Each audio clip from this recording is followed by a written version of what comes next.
Saviola che motori e delle realizzazioni del team di Baroncini. Luce verde, attendiamo la bandiera del direttore di gara e tra poco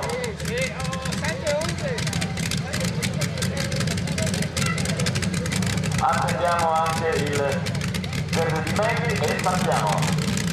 Andiamo!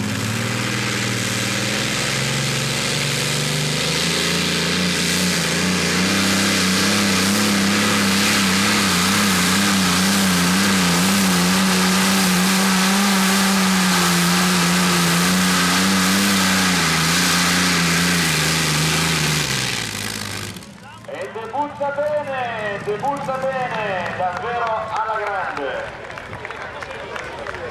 Full, dice la telemetria. In pista il Dark Star del team Saviola, motore Ellison.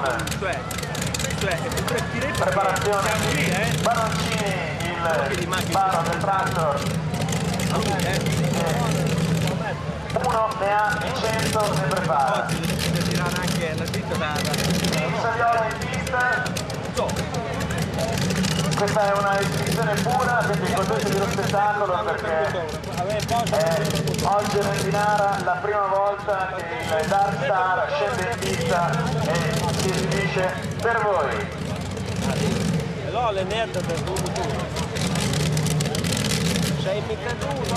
E allora anche per il Dark Star motorizzato Edison, allineamento con la slip, perché è partito piano, aggancia la catena e tra poco partenza, o meglio decollo verso la linea del traguardo. Dark Star, signori, la stella scura firmata Saviola al debutto qui in anteprima solo per voi a Rendinara. Campionato italiano Tractor Pulling, tutto è pronto, Megli dalla bandiera verde, Dark Star, andiamo!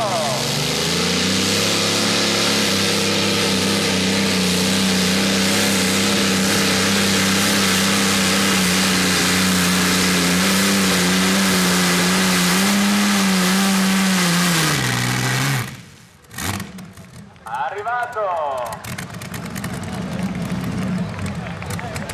Vabbè, Baroncini la slitta, quella dei camion, sicuramente si è provato ad affrontare una impresa davvero tosta. E allora glielo facciamo un bel applauso, l'applauso di Rendinara per Alfredo Saviola e il